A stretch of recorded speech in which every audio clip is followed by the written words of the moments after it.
안녕하세요, 여러분. 리시 TV입니다. 오늘은 저번 영상에 이어서 챕터 6의 녹음 영상인데요. 사실 제가 실수로 음성 파일을 날려버렸어요. 그래서 지금 두 번째 녹음인데요. 사실 오프닝이랑 마지막 멘트는 마음에 안 들어서 지금 세 번째 찍는 중이에요. 그래서 업로드가 많이 늦어졌습니다. 그래도 기다려주셔서 감사하고 이제 시작하도록 할게요. Chapter 6. Is the weather good for fishing? We must think what to do, Papa said. They're suspicious now. To be honest, I thought that if they came here at all, and I hoped they wouldn't, that they would just glance around, see that we had no place to hide anyone, and would go away. I'm sorry I have dark hair, Ellen murmured. It made them suspicious. Mama reached over quickly and took Ellen's hand. You have beautiful hair, Ellen, just like your mama's, she said. Don't ever be sorry for that. Weren't we lucky that Papa thought so quickly and found the pictures? And weren't we lucky that Lisa had dark hair when she was a baby? It turned blonde later on when she was 2 or so. In between, Papa added, she was bald for a while. Ellen and Anne-Marie both smiled tentatively. For a moment, their fear was eased. Tonight was the first time, Anne-Marie realized suddenly, that Mama and Papa had spoken of Lisa. The first time in 3 years. Outside, the sky was beginning to lighten. Mrs. Johansson went to the kitchen and began to make tea. I've never been up so early before, Anne-Marie said. Ellen and I will probably fall asleep in school today. Papa rubbed his chin for a moment, thinking. I think we must not take the risk of sending you to school today, he said. It is possible that they will look for the Jewish children in the schools. Not go to school? Ellen asked in amazement. My parents have always told me that education is the most important thing. Whatever happens, I must get an education. This will only be a vacation, Ellen. For now, your safety is the most important thing. I'm sure your parents would agree. Inga? Papa called Mama in the kitchen, and she came to the doorway with a teacup in her hand and a questioning look on her face. Yes? We must take the girls to Henrik's. You remember what Peter told us. I think today is the day to go to your brothers. Mrs. Johansson nodded. I think you're right, but I will take them. You must stay here. Stay here and let you go alone? Of course not. I wouldn't send you on a dangerous trip alone. Mama put a hand on Papa's arm. If only I go with the girls, it'll be safer. They are unlikely to suspect a woman and no children.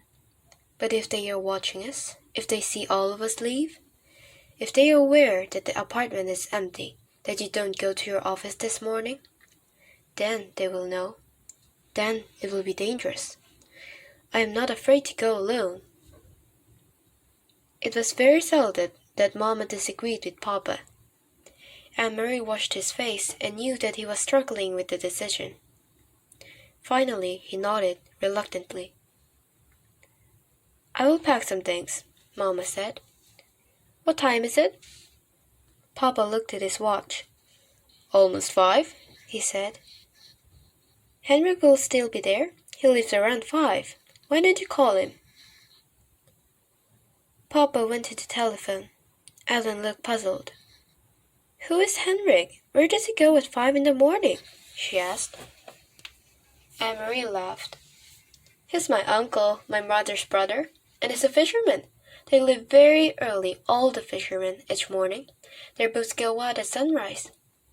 Oh, Ellen, she went on, you will love it there. It is where my grandparents lived, where Mama and Uncle Henrik grew up. It is so beautiful, right on the water. You can stand at the edge of the meadow and look across to Sweden. She listened while Papa spoke on the telephone to Uncle Henrik, telling him that Mama and the children were coming for a visit. Ellen had gone into the bathroom and closed the door. Mama was still in the kitchen. so only Anne-Marie was listening. It was a very puzzling conversation. "So, Henrik, is the weather good for fishing?" Papa asked cheerfully, and listened briefly. Then he continued, "I'm sending Inga to you today with the children, and she'll be bringing you a carton of cigarettes." "Yes, just one," he said, after a moment. Anne-Marie couldn't hear Uncle Henrik's words. "But there are a lot of cigarettes available in Copenhagen now, if you know where to look," he went on. "And so there will be others coming to you as well, I'm sure." But it wasn't true. Anne-Marie was quite certain it wasn't true. Cigarettes were the thing that Papa missed, the way Mama missed coffee. He complained often, he complained only yesterday, that there were no cigarettes in the stores. The man in his office, he said, making a face, smoked almost anything, sometimes dry weeds rolled in paper, and the smell was terrible. Why was Papa speaking that way, almost as if he were speaking in code? What was Mama really taking to Uncle Henry? Then she knew. It was Ellen. The train ride north along the Danish coast was very beautiful. Again and again they could see the sea from the windows. Anne-Marie had made this trip often to visit her grandparents when they were alive, and later, after they were gone, to see the cheerful, sun-tanned, unmarried uncle whom she loved. But the trip was new to Ellen, who sat with her face pressed to the window, watching the lovely homes along the seaside, the small farms and villages. "Look!" Anne-Marie exclaimed, and pointed to the opposite side. "It's Klampenborg and the deer park! Oh, I wish we could stop here just for a little while." Mama shook her head. "Not today," she said. The train did stop at the small Klampenborg station, but none of the few passengers got off. "Have you ever been there, Ellen?" Mama asked, but Ellen said no. "Well, someday you will go. Someday you will walk through the park and you will see hundreds of deer, tame and free." Kirsty wriggled to her knees and peered through the window. "I don't see any deer," she complained. "They're there, I'm sure," Mama told her. "They're hiding in the trees." The train started again. The door at the end of their car opened and 2 German soldiers appeared. Anne-Marie tensed. Not here on the train too. They were everywhere. Together the soldiers strolled through the car, glancing at passengers, stopping here and there to ask a question. One of them had something stuck in his teeth. He prodded with his tongue and distorted his own face. Anne-Marie watched with a kind of frightened fascination as the pair approached. One of the soldiers looked down with a bored expression on his face. "Where are you going?" he asked. "Galilee," Mama replied calmly. "My brother lives there. We are going to visit him." The soldier turned away, and Anne-Marie relaxed. Then, without warning, he turned back. "Are you visiting your brother for the new year?" he asked suddenly. Mama stared at him with a puzzled look. "New Year?" she asked. "It is only October." "And guess what?" Kirsty exclaimed suddenly, in a loud voice, looking at the soldier. Anne-Marie's heart sank, and she looked at her mother. Mama's eyes were frightened. "Shh, Kirsty," Mama said. "Don't chatter so." But Kirsty paid no attention to Mama, as usual. She looked cheerfully at the soldier, and Anne-Marie knew what she was about to say. "This is our friend Ellen, and it's her New Year." But she didn't. Instead, Kirsty pointed at her feet. "I'm going to visit my Uncle Henrik," she chirped. "And I'm wearing my brand new shiny black shoes." The soldier chuckled and moved on. Anne-Marie gazed through the window again. The trees, the Baltic Sea, and the cloudy October sky passed in a blur as they continued north along the coast.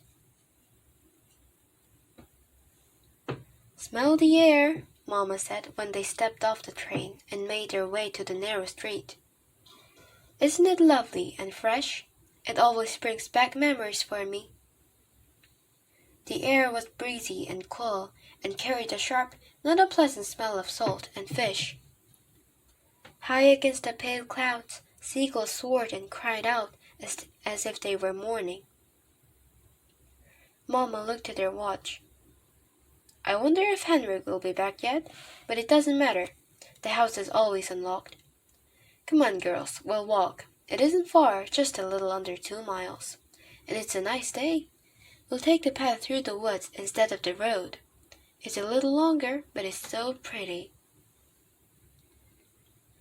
Didn't you love the castle when we went through Helsinger, Ellen? Kirsty asked. She had been talking about Cranborg Castle ever since they had seen it, sprawling massive and ancient beside the sea from the train. I wish we could have stopped to visit the castle. Kings lived there, and queens. Anne-Marie sighed in exasperation with her little sister. They do not, she said. They did in the old days, but there aren't any kings there now. Denmark only has one king anyway, and he lives in Copenhagen. But Kirsty had pranced away, skipping along the sidewalk. Kings and queens, she sang happily. Kings and queens. Mama shrugged and smiled. Little dream, Anne-Marie. I did the same when I was her age. She turned, leading the way along a tiny, twisting street, heading toward the outskirts of the village. Things have hardly changed here since I was a girl, she said. My Aunt Gitta lived there, in that house, she pointed.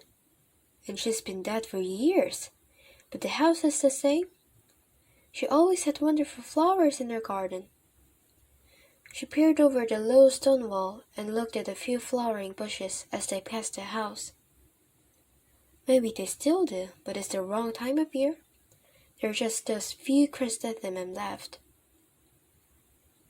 And see, over there, she pointed again. My best friend, her name was Helena, lives in that house. Sometimes I used to spend the night with her, but more often she came to my house on weekends. It was more fun to be in the country. My brother Henrik always teased us though, she continued with a chuckle. He told us ghost stories and scared us half to death. The sidewalk ended and Mama turned onto a dirt path bordered by trees. When I walked each morning into town for school, she said, my dog followed me this far. At the end of the path, he turned and went back home. I guess he was a country dog and didn't like town. And do you know what? She went on, smiling. I had named him Trofast, faithful. And it was just the right name for him, because what a faithful dog he was. Every afternoon he was always right here, waiting for me to return. He knew the right time somehow. Sometimes, as I come around this bend, even today, I feel as if I might come upon Trofast, waiting still with his tail wagging. But the path was empty today. No people, no faithful dogs. Mama shifted the bag she was carrying from one hand to the other, and they walked on through the woods until the path opened to a meadow dotted with cows. Here the path skirted the edge of the field, along a fence, and beyond it they could see the grey sea, ruffled by wind. The breeze moved the high grass. At the end of the pasture, they entered the woods again, and Anne-Marie knew they would soon be there. Uncle Henrik's house was in a clearing beyond these woods. Do you mind if I run ahead? She asked suddenly. I want to be the first to see the house. Go on, Mama told her. Run ahead and tell the house we've come home. Then she put her arm around Ellen's shoulders and added, Say that we brought a friend. 네, 여러분, 지금까지 챕터 6의 녹음 영상이었는데요. 만약 이 책의 내용을 이해하셨더라면 지금쯤 굉장히 흥미로울 거라고 생각합니다. 왜냐하면 지금까지 쌓아온 길고 길었던 빌드업이 지나고 진짜 흥미진진한 사건들이 나오고 있거든요. 그럼 지금까지 긴 영상 봐주셔서 감사하고 또 보고 싶은 영상 추천이나 피드백이 있으시다면 꼭 댓글로 남겨주세요. 그럼 가시기 전에 구독과 좋아요 한 번만 눌러주시고 저는 다음 영상 챕터 7의 녹음 영상으로 돌아오도록 하겠습니다. 감사합니다.